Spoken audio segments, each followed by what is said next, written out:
Alhamdulillah Rabbil Alameen wassalatu wassalamu ala ashraf al-anbiya'i wal mursaleen Sayyidina wa maulana wa habibina wa shafi'ina Muhammadin sadiq al-amin rahmatul lil alameen wa ala alihi wa sahbihi wa sallim tasliman kathiran ajma'in. Assalamu alaikum wa rahmatullah. This is a really timely seminar, and for those of you who are here at Seekers Hub Toronto and those of you who are watching online, I hope the discussions so far and the discussions to come will not only open some new vistas on something that we take rather for granted, but I hope that it'll open the doors to a deeper understanding of how something like a simple beverage can become more than a beverage, and something that we take for granted, a cup or two or three of coffee a day, can become something that becomes part of worship and also part of our identity as Muslims. I don't know quite when I became obsessed with coffee, but I do remember from my childhood what it was about having coffee that appealed to me. In our house, like many South Asian homes, my parents would have chai, would have tea at home. And there was never any time during the day or night that tea wasn't an appropriate beverage to have. We'd have tea in the morning, at breakfast time, we'd have tea throughout the day. And I can't remember an evening where my parents went to sleep without having a cup of tea, often with us, and often with us at a very early age. Up until today, when I'm visiting my family home here in Toronto, at 2 or 3 o'clock in the morning, sometimes I'll hear rustling downstairs, and it's my parents making chai. So tea was associated with home life. It's something we made at home. But in our family, and I think in a lot of families, coffee wasn't something that we made at home. It's something that we went out to drink. I remember on Sundays we'd come home from the Jami Mosque, which one time when I was growing up was one of the main mosques in Toronto and attracted the entire community. And we'd come home on Sunday afternoons after having attended some of the halakas or programs at the mosque, and we'd stop at the Mr. Donut near the 427 and Dundas, and which is a major intersection here in Toronto, and we'd stop and we'd have coffee and donuts. Coffee was a thing that we went out to do. It was a social experience. It's an experience you had with others outside of your home. Now that might not seem profound, but actually the more I became interested and fascinated and intrigued by coffee culture, and ultimately the origins of coffee, I realized that this is such a key part of the story. That coffee as a beverage and as something that you imbibe is something that historically has been imbibed socially. You don't do it by yourself, you do it in the company of others. And that in many ways takes us back to the very origins of coffee, the very beginnings of coffee culture. As some of you know, I work from time to time as a journalist for BBC Radio, and I'm actually in the middle of working on a documentary right now that's entitled "The Mohammedan Bean: The Secret History of Islam and Coffee," and it's the culmination of my personal exploration, and it's an exploration that many of you may have undertaken. And I know many of my friends who are coffee nerds and geeks and aficionados and obsessives have done the exact same thing, because we've been intrigued. Because somewhere along the line we've learned that there's a connection. There's a connection between Islam, Muslim civilization, the Muslim world, Muslim culture, and religious practice, and coffee. I think we started this session with a Fatiha. Sidi Yahya, or one of the teachers who are here at the hub today, would have started with the Fatiha for coffee. I remember when I first learned about the Fatiha for coffee, someone said to me, "Do you know there's a Fatiha for coffee?" I'm like, "There's a Fatiha for coffee?" And indeed, it comes from the Yemen. And there's not just one Fatiha for coffee. Over the years, I've been introduced to many Fatihas for coffee, a dua that one recites, a supplication that one makes before one imbibes coffee. And in the many of the famous supplications, not only it is remembered about the people who are remembered in that supplication are the men and women of God, but also the people who produced the coffee, and the people who prepared the coffee, and the people who provided the coffee. And there was a sense that you invoke God in imbibing this beverage, because there is something about this beverage that is linked to Allah and His Messenger. And indeed it is. Because although we know, and then the history of coffee is an incredible history. It's an incredible history of zoology or the study of plants. It's an incredible history which takes us back, through the annals of time in terms of understanding flora and fauna. But in many ways, we know the history of coffee through legend. And one of the great legends is that coffee comes, that the point of origin of coffee, according to most experts, is Ethiopia and the Horn of Africa. And that in Ethiopia, we are often told of the story of Kaldi, the goat herder, who saw his goats nibbling on this red berry. And after they nibbled on this red berry, they became rather excited and excitable. His goats were jumping up and down everywhere. He didn't know what it was. And therefore, he connected it to the fact that they were eating these beans, these red beans, which turned out to be these potent, flavorful, sweet beans. And indeed, they were beans from the coffee plant. And it's entirely possible that that story is true. But really, coffee as a beverage that's imbibed by human beings and is cultivated by human beings and that becomes part of human life really doesn't happen in Ethiopia. It happens in the Yemen. And Yemen is the place where we now know, and I think most historians of coffee will acknowledge, and not just acknowledge, will affirm, that the Yemen became the place where coffee was cultivated, where coffee was brewed for a very specific purpose, where the popularity of that beverage spread, and not only did it spread throughout the Yemen, but it actually spread throughout the world. In the annals of Muslim history, and Muslims of the past were great historians, and in some ways we were obsessive historians, because our historians of the past, of the classical and medieval periods, like to really get to the origin of things. They like to get to where things started and understand the entire narrative of something. And so we have many individuals within the study of history who come from Islamic civilizations and Muslim traditions, who took on the task of understanding where coffee came from. One of the great historians of coffee was a man by the name of Ibn Abdul-Ghaffar. And he spoke about in one of his books on the history and origins of coffee. He spoke about something. He used a term, and it's a term which I love. I think it describes everything that I want to experience as a coffee drinker. And the word was markaha, and the translation of it was that it's the feeling that comes over one, the feeling of euphoria and elation, of sprightliness of spirit and of mental well-being that comes over one when one imbibes a beautiful cup of coffee. Now, this coffee is indeed a beautiful cup of coffee. It's been made for me by my friend and teacher, Sheikh Faraz. And I think in many ways, those of us who love coffee go through our lives trying to experience markaha. That in the drinking of something beautiful, because it's been beautifully prepared, and it's being lovingly prepared, and there's a craft behind it, that as we have it, and as we imbibe it, we feel within us a sense of well-being and of sprightliness of spirit. In contemporary coffee culture and what they call specialty coffee or third wave coffee or the craft of coffee, I've had baristas tell me about the God shot, in inverted commas, with no with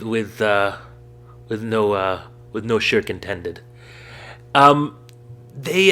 The baristas often speak about the God shot. It's the shot of espresso, of coffee that comes closest to perfection. I would say the God shot is that shot of coffee, or that preparation of God that reminds us of God. That when we drink it, we say, "Ya Allah, this is so beautiful. This is exactly what I want. It's exactly what I was waiting for. This is the taste that I hadn't had before, but now I've had it, and it's a gift, and it's a blessing." So markaha and the pursuit of excellence in coffee became a passion, actually, in the Muslim world. And it started, of course, in the Yemen. And often it relates back to one man. And this is a piece of a line, I would say, a couplet of poetry in Turkish. And I won't butcher the Turkish, as I probably butcher every other language than English and sometimes Punjabi or Urdu. But the poem goes, we recite the Basmallah every time we open shop, for Hazrat Sheikh Shazali is our sage and master. It's part of a poem and a prayer that the owners of coffee houses in Ottoman Istanbul would say in honor of the individual who has become almost a mythological figure in the history of coffee, the great saint, the great Sheikh Ali ibn Umar Ash-Shadhali, sometimes referred to Ali ibn Umar Ash-Shadhali al-Aidarus. Now, there's a lot of competing claims as to who Saint Ali ibn Umar Ash-Shadhali is. And Ibn Abdul Ghaffar and other historians of coffee have argued that yes, in the Yemen there was the emergence of coffee as a beverage which was imbibed by the people of God, by the men of God, in order to give them sprightliness and put them into a wakeful state, particularly at night when they were devoting themselves to Qiyamul Layl and the night supplications and the prayers when the sun had gone down. And many paths lead to a character named Sheikh Ali ibn Umar Ash-Shadhali. And in fact, there's a maqam in the city of Mocha, in the port city of Mocha in the Yemen, to Sheikh Ali ibn Umar Ash-Shadhali. But as many things in history, this is contested. But we do know this. We do know that there was almost certainly someone who was affiliated with a Sufi tariqah, who was like the stories that are told about Sheikh Ali ibn Umar Ash-Shadhali, either it was him, or it was a contemporary of his, or it was someone who lived around his time. And it was this individual and the community around him that popularized the use of coffee. Now, there's a lot of stories on how this bean was found. Some will say that he was given inspiration in a dream. Others say that he found the bean growing wild and chewed on it and found that the flavor and the taste was appealing. But more than that, more than the flavor and more than the taste itself, was the feeling of energy, the jolt now we would see as caffeine flowing through the veins that will allow him and his students to stay up late at night. But something happens that's really interesting, and that is that the bean is not chewed, it's brewed. And the earliest brewing of coffee happens amongst the people who belong to spiritual orders in the Yemen. Now, how do they brew this coffee? Which I find fascinating. Nowadays, of course, we brew, we extract the bean. The bean is processed, it is then roasted, it is then ground, and then we produce coffee out of that. But historically, and the first type of coffee that was produced was Gahwa al-Gishr, which was the coffee that was produced from the coffee fruit, from the rind of the coffee. Many people argue that the rind of the coffee, the fruit of the coffee, which encloses and encases within it the bean, actually has higher caffeine and more sugar, and it's very flavorful and it tastes wonderful. And so it is entirely possible that that it was that idea, that flavor and that feeling and that wonderful taste was what was first brewed. Now, why for us is this important? Because the very origins of coffee as a social beverage, i.e., as a drink that is imbibed together with others and not it's not a solitary beverage, it's not something you imbibe at home by yourself or only with your family. It's something that is imbibed in public with a group of friends, of like-minded people, of people who are committed to something. Of course, those who were in a tariqah were committed to spiritual excellence. They had committed their lives to a spiritual path. And here was this beverage that became so synonymous and connected to the act of worship and spirituality, and that was coffee. Coffee's very origins are linked to godliness. So when we speak about the God shot today, my mind goes right back to the company of someone like Sheikh Ali ibn Umar al-Shadili, that in his company coffee was being imbibed.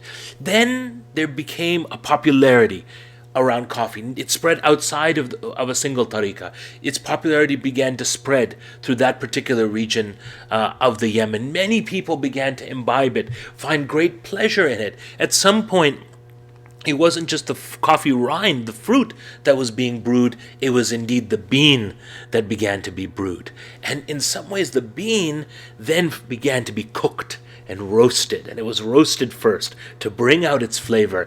Then it was ground. Then it was put in water and brewed with water to give us this original coffee beverage. And it became very popular in the Yemen. And once again, it was drunk together.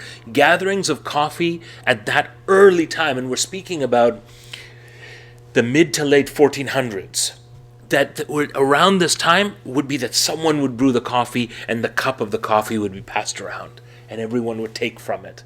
And it was part of the gathering, the spiritual gathering, the one would take from it, just as one is doing dhikr together, that is remembering Allah together. Just as we're praying together, we're also imbibing coffee together, Bismillah, and we drink the coffee to give us energy and to give us sprightliness and to give us that jolt that we need to endure and persevere and progress in our worship. It was only a matter of time before coffee spilled over the borders of the Yemen into the rest of the lands of Islam. Because of course the Yemenis were known as traders, teachers, travelers. The Yemen is a place from where so much goodness comes, but also so many important personalities in Islamic history come. Why? Because they travel, they leave the Yemen, and they go to places, and people from the lands of Islam come to the Yemen. And so it was in 1511 of the Christian era that we have the first truly international controversy around coffee. And if you can imagine, people are going from the Yemen for the Hajj, people are going for the Yemen for Umrah, they're traveling for studies to the Hijaz, and they end up in Mecca. Now, Mecca was a fascinating place in 1511, and a confusing place. And for many Muslims, the reality, the social history of Mecca at that particular time would be very surprising. Mecca, of course, is a religious city, the place where the Kaaba is, the place where people come to worship. But Mecca is also a busy trade city. It's the crossroads of trade routes. People stop in Mecca, they trade in Mecca. Mecca had, we know that historians tell us that Mecca had underground taverns, and that in the city of the Kaaba, there were taverns that opened and they would serve alcohol. And there was this to and fro where shops that carried alcohol would be closed down and then they would open up again. This was a tension for the governors of Mecca itself. And it was into this dynamic milieu that coffee arrives. And the story, we are told by the historians of coffee, goes something like this.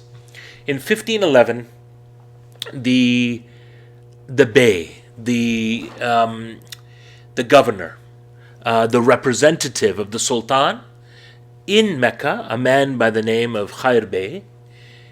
Khair Bey is walking from the holy precincts and walking away. And Khair Bey looks and he sees a group of people sitting around a fire, and he can smell a certain smell that he's never smelled before. And clearly they are roasting coffee and they are making coffee, and he observes them making this beverage, and then he observes them pouring the beverage, and then he observes them passing the beverage around. He sees this and he gets very worried. He gets worried and he's like, what is this thing? It smells burnt. It looks very strange. People are gathering and talking and conversing and engaging with one another around the imbibing of this. Is it like alcohol? Is it something intoxicating? Let's get to the bottom of this. So Khair Bey races back to his court, you could say, and immediately calls an investigation and calls to order the scholars of Mecca and calls expert witnesses, including 2 famous Persian doctors, and says, what is this beverage and what shall I do about it? Now, one thing that the historians let us know is Khair Bey had problems. He had political problems. He had a problem that he couldn't keep the taverns in Mecca closed, which was a source of great consternation. He was negotiating the different political and religious alliances that were taking place in Mecca, the political intrigues around Khair Bey, because he was reporting back to the Mamluk Sultans in Cairo. So here is a man now stuck at the crossroads of a whole variety of political, social, and economic interests, and here comes coffee into the mix. The other thing that I think is interesting to note is how Khair Bey and the political leadership in Mecca at the time tried to use the emergence of coffee to assert their authority. And so indeed, the doctors are brought, the scholars are brought, the matter is discussed, and yet there's a nudge. The scholars of coffee, the historians of coffee tell us this wasn't a fair trial. Coffee wasn't given a fair chance in 1511. Because when the scholars of Mecca passed a fatwa against coffee, many of them had never tasted it. And they'd allowed the physicians who were in the court of Khair Bey to taste it. We learned that the physicians, these 2 doctors, were engaged in much political intrigue, were themselves trying to win favor with the Bey. And so coffee in 1511 is banned, is declared unlawful in the court of Khair Bey. And the word goes out to Cairo that there is this new beverage and that people are brewing it, that people are conversing around it, and that a fatwa has been passed. Why would coffee be so threatening to a ruler? Why would coffee be so threatening to a potentate like Khair Bey? Well, the coffee would be threatening because, unlike almost any beverage that came before it, it was an excuse for people to get together and to engage and to converse with one another. Here was a beverage. You could have a meal at home, or you could have a meal with friends. The whole notion of eating in the marketplace was almost unheard of at this time. There were very few places that one could socially converse. In the marketplace, in the mosque or in the madrasa, or in one's own home. Those were the areas for social interaction.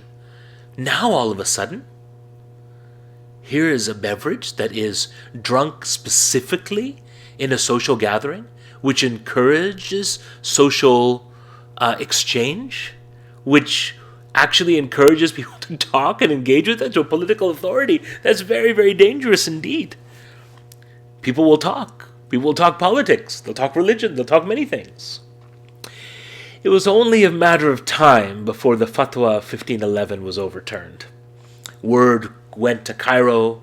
There was a review of the decision about coffee, and it was decided that no, indeed, coffee is not haram. It is not intoxicating. It is not a beverage that one that should be banned or that one should look down upon.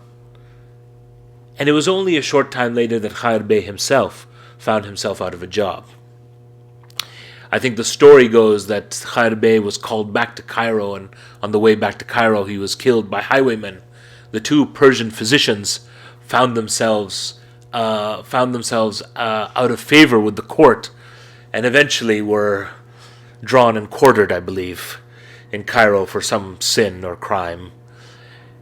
And the scholars who passed the fatwa against coffee found themselves defrocked in a way and out of a job. I've had friends who've read these stories and said to me, Abdul-Rahman, this is the proof that coffee has a special protection, has almost a divine protection. See, everyone who tried to get rid of coffee in the first instance, look at the end that they met. I don't know about that myself, but I do know that right from the very beginning there's this fascinating story around coffee. And of course, it's only a matter of time before coffee now heads to Cairo. And in Cairo, coffee starts to become popular where? In the Yemeni quarter of the Al-Azhar University. The students of knowledge from the Yemen know the value of coffee, not only as a social beverage, but as an aid to their studies. And so in the Yemeni quarter, around the ancient Al-Azhar University, in the heart of the most ancient part of Islamic Cairo, small little coffee kiosks began to appear. Coffee was being brought from the Yemen and shipped from the Yemen. It was being brought on the trade routes. It was being roasted in the streets. And students from the Yemen were preparing it and now offering it not only to other students from the Yemen, but were offering it to other students from the Al-Azhar. The mashayikh of the Al-Azhar started to drink it. The students started to drink it. The others who were around in the neighborhoods started to enjoy this thing called coffee. And all of a sudden, one kiosk, two kiosks, coffee began to spread. Coffee began to spread. And in 1521, there was another zealous official who tried to ban coffee. Maybe for the same reasons as Khairabeh did. But this time, who was it who pushed back? Well, long before the revolutions in the Arab world, there were the Cairo coffee riots of 1521. And the students of the Al-Azhar, they went through the streets and they rioted against the Mamluk chiefs and the scholars who were calling coffee haram, saying, no, we demand our coffee. We want our coffee. We need our coffee. Coffee is halal. It's not haram. And so there's this drama around coffee, and it happens again in 1532, when once again there's a overzealous police chief in the Mamluk infrastructure who tries in the month of Ramadan to get rid of coffee. Mistake, because coffee opens again. But of course, what begins to happen now is that people want access to this, and soon empires and sultanates and princely regimes recognize that coffee has value, that coffee is a tradable commodity, that coffee is something that needs to be cultivated and that needs to be produced and is a crop that needs to be protected by the state, and it needs to go out on the trade caravans, and it needs to be promulgated and protected because there's a market for it. The truth is that coffee travels all over the world. This map, which is produced by one of the Specialty Coffee Association of America, tells us and shows us in some ways of how coffee, which originates in Ethiopia, goes to the Yemen. From Yemen, it begins to spread through the Islamic lands. Eventually, colonial powers and Western powers get their hands on it, and it goes to places all around the world. One of the most interesting stories for me is the story of Baba Budan, a saintly man, a Sufi from India, who lived in the Yemen and who got a beautiful taste for coffee. And when he was leaving the Yemen, he said, how can I leave the Yemen and not take this beverage with me? And at that time, it had been decreed by the Ottoman rulers of Yemen that it was illegal on punishment of death to take coffee beans outside of the Yemen. And yet, the mythology of Baba Budan tells us that he pasted 7 coffee seeds to his stomach. And he was not found out, and he took these seeds to South India. And today there's the maqam of Baba Budan, which is visited by lovers of coffee and lovers of the awliya. And we know that coffee began to be grown in what is today southern India. And from southern India, it went to Goa. And from Goa, it traveled to Brazil. And from India, it went to Sri Lanka, in modern-day Sri Lanka. From Sri Lanka, it went to Indonesia by virtue of the Dutch East India Company. And we now have Indonesia and Brazil being among the largest producers of coffee, but coffee is not indigenous to those places. My friends, my brothers and sisters, my fellow coffee lovers, this is literally just the beginning of the story. And the story of coffee encompasses empires. It soon travels from Cairo to Constantinople. In around 1560, there are approximately 60 cafes. A few years later, there are hundreds of cafes. And in Istanbul and in Constantinople, under the suzerainty and the support of the Ottoman Empire and the Sultans, what we have emerge as an Ottoman obsession. The emergence of the coffee houses as the first third space. You know, our friends at Talif and Sidi Osama Cannon, they often speak about the third space. They're also great lovers of coffee, and I think that's thoroughly consistent. You know, we talk about third spaces, places where people gather, safe spaces. Well, the original third space was the coffee house. And in Istanbul, by 1570, there were 600 coffee houses. 600 coffee houses. And that number only grew. The sultans became obsessed with coffee. There developed a culture of craft around coffee. Coffee wasn't something that was casually brewed, but it now became an art form. Just like everything, I think, about arts and crafts in classical Islamic civilization, coffee became an art form. To brew it properly, to cultivate it and brew it and to present it beautifully. This became the craft of coffee. That you have the emergence of the character of the Kahvecibasi, the master of coffee, the master brewer, who in a cafe would be the one to whom people would go, and some Kahvecibasis became famous because they brewed coffee so well and so beautifully. And a friend, I was in Istanbul recently researching this, and a contemporary owner of a cafe and a trainer of baristas and someone who is seeking to revive quality coffee in Turkey told me that it's arguable that the quality of the coffee in 1570 was higher than the quality of coffee in Istanbul today, because all that coffee was coming from the Yemen. And the quality of the coffee in Yemen was high. And the Ottoman Empire knew the value of the cash crop of coffee. So now coffee takes on another life. It began in the spirit. It began with imbibing by the people of God. It then spreads into a social beverage, something that the students of knowledge drink, but others began to get the taste for. But now in Istanbul, it becomes something accessible to everyone. And often it was said that the poor man and the rich man otherwise would never speak, but they would speak in a coffee house. To be able to purchase a coffee, which was very cheap, was entry into a world of open social discourse and dialogue. The first truly free spaces where ideas could percolate. One of a friend of mine and a historian of coffee, Sidi Ahmed Yüksek, who I met recently in Istanbul, he showed me a beautiful old miniature painting from the Ottoman period, and it showed the things that would happen in a coffee house. And of course, at times, there was music, and we can debate about that, and there was the playing of games, and there's a debate about that.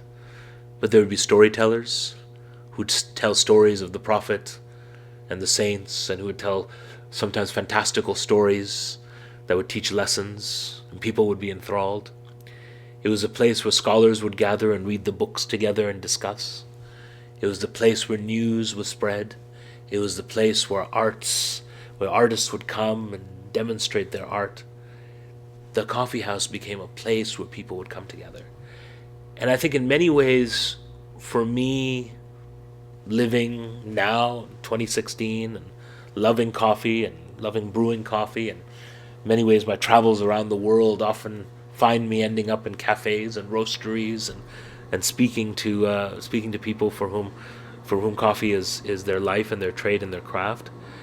For me, I feel incredibly proud that here's this beverage, which really has its origins in a history that is mine, and that's ours.